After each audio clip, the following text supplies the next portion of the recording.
नमस्कार दोस्तों, स्वागत है। पहली क्लास है भारत के संविधान की यूपीपीएससी बाई आरएमयू में। शुरू करते हैं। ठीक है, मैं इस बार वीडियो पूरी बदली हुई है,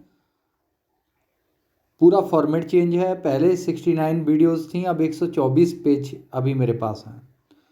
गुप्ता जी तेरे जनरल कोर्ट में डायरेक्ट व्यापार करते हैं। गुप्ता जी तेरे जनरल कोर्ट में डायरेक्ट व्यापार करते हैं। गुप्ता जी गुप्त सम्मति के आधार पर एक सीक्रेट समिति बनाई गई थी, उसके सिफारिश के आधार पर 1773 का अधिनियम बना। 1773 के अधिनियम से एक पद सृजित किया गया, गवर्नर के नाम के नीचे गवर्नर जनरल लगा दिया गया। कौन लगा दिया गया? Governor general. Court, supreme court की स्थापना हुई। सुप्रीम कोर्ट की स्थापना कहाँ की गई? कलकत्ता में। डायरेक्ट कोर्ट ऑफ डायरेक्टर्स की स्थापना की गई, मतलब नियुक्ति की गई। कोर्ट ऑफ, इसे बोर्ड ऑफ कह सकते हैं या कोर्ट ऑफ कह सकते हैं, कोई प्रॉब्लम नहीं है। आधुनिक भाषा में इसे बोर्ड कहिए। व्यापार, कर्मचारियों के निजी व्यापार, जो कंपनी के कर्मचारी थे यहाँ काम किया करते थे, वो प्राइवेट बिजनेस पे रोक लगा दी गई। यही सारे प्रश्न इससे पूछे गए हैं। और जो गवर्नर जनरल की परिषद बनी थी, इसी में कौन कौन शामिल था, इसके अंतर्गत कौन न्यायाधीश बने थे और मुख्य न्यायाधीश कौन थे? Elijah Impey. 1773 के द्वारा कलकत्ता में 1774 में, मतलब एक साल बाद, सुप्रीम कोर्ट की स्थापना की गई। मैं यहाँ से प्रश्न भी ढूंढ के लाया हूँ कि किस प्रकार के प्रश्न पूछे गए थे। आगे किस प्रकार के प्रश्न UPSC, UPPSC, BPSC, RAS, MPPSC पूछ सकता है। इसके मुख्य न्यायाधीश का नाम क्या था? सर एलिजा इम्पे, या झिम्पे कहीं कहीं लिखा हुआ है। 3 अन्य न्यायाधीश नियुक्त किए गए। 1773 में भारत के संदर्भ में पहली बार लिखित संविधान प्रस्तुत किया गया। 1773 के अधिनियम द्वारा बंगाल का पहला गवर्नर, मतलब गवर्नर जनरल वारेन हेस्टिंग्स बना।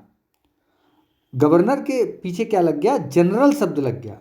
इस अधिनियम द्वारा कंपनी के अधिकारियों के निजी व्यापार पर रोक लगा दी गई।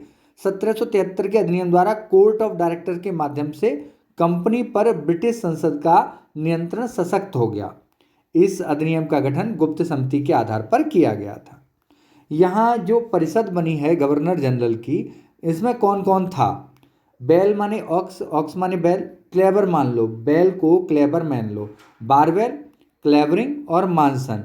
1773 के एक्ट से बनी गवर्नर जनरल की परिषद में बारवेल, क्लेवरिंग और मानसन शामिल थे। इनमें से जब भी पूछा जाएगा तो इनमें से पूछा जाएगा कौन शामिल नहीं था। और स्थापना कब हुई? तो 1774 जवाब है सुप्रीम कोर्ट का, कलकत्ता में जो हुई है। और इस जो सुप्रीम कोर्ट की स्थापना हुई है, इसके खिलाफ जो अपील होती थी इंग्लैंड में की जा सकती थी। इसके खिलाफ अपील कहाँ गई? ये वाली सुप्रीम कोर्ट के खिलाफ। अब इससे आगे चलते हैं, पेज नंबर 2 देखते हैं। इसमें 2 पेज तक ही देखेंगे। राजा, इसके बाद आया 1781 का एक्ट, है ना। यहाँ से प्रश्न वही बनते हैं, फैक्चुअल बनते हैं। इसमें 2 लाइन में पूछ लेगा क्या क्या विशेषताएं थी। यूपीएससी में पूछेंगे तो 2-3 लाइनर, 1 लाइनर बना देंगे कि 1781 के अधिनियम की कौन सी विशेषता नहीं थी या थी। राजा ने जाड़े में काउंसिल एक सी, मतलब हमारे यहाँ मतलब समतल कर देना को एक जैसा कर देना कहते हैं। राजा ने राजस्व मंडल की स्थापना हुई, दोबारा समझते हैं। राजस्व मंडल की स्थापना किससे हुई है? 1781 के एक्ट से। इसे जुडिकेचर एक्ट भी कहते हैं, इसी को 1781 वाले जाड़े का मतलब judicature act. Council, governor general की काउंसिलिंग को सुप्रीम कोर्ट की अधिकारिता से मुक्ति मिल गई। 1C81। देखो भाइयों, एक बात और है, ये क्लास अभी शुरू हुई है, संविधान की क्लास। वैसे मैंने पिछली साल 2000 रुपये में ली थी। अगर आपको मुझसे पढ़ना है, पूरा संविधान तैयार करना है, मैंने अभी अभी मतलब शुरू किया है, मतलब पढ़ाना, संविधान को पढ़ाना। नई क्लास शुरू कर रहा हूँ, ऐप पर लॉन्च कर रहा हूँ। इसीलिए केवल संविधान की 1000 रुपये में क्लास अवेलेबल है। केवल संविधान जिन्हें पढ़ना है 1000 में यूपीएससी, यूपीपीएससी, बीपीएससी पूरा ट्रिक से तैयार करवाऊंगा। कॉन्स्टिट्यूशन आप लोगों का संपर्क कर लीजिए, RMU 9997295322। ये है। राजा ने जाड़े में काउंसिल एक सी सेट की, तो जुडिकेचर एक्ट हो गया काउंसिल। गवर्नर जनरल की काउंसिल को सुप्रीम कोर्ट की अधिकारता से मुक्ति मिल गई। मतलब यहाँ जो काउंसिलिंग सुप्रीम कोर्ट से नीचे काम करती थी, इसके निर्णय को सुप्रीम कोर्ट रोक सकता था। इसके बाद 1781 से ये काउंसिलिंग स्वतंत्र हो गई, अपने निर्णय अपने आप ले सकती थी। 1C81 इसका मतलब है सेट, एक्ट ऑफ सेटलमेंट भी इसे ही कहते हैं। व्हाट्सएप का लिंक डिस्क्रिप्शन में है, आप ज्वाइन कर सकते हैं। टेलीग्राम चैनल का लिंक डिस्क्रिप्शन में है, आप इसे ज्वाइन कर सकते हैं। इसके अलावा इसे देखते हैं पिट्स इंडिया एक्ट को।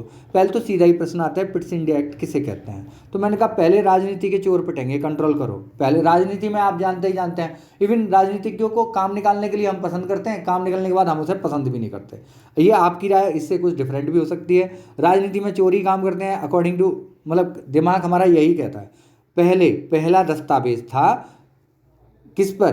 कि भारत पर अंग्रेजी प्रभुत्व को दिखाया गया था, क्योंकि यह कहा गया था कि 1784 में क्राउन, ब्रिटिश क्राउन का पहले भारत पर दावे का पहला आधिकारिक दस्तावेज।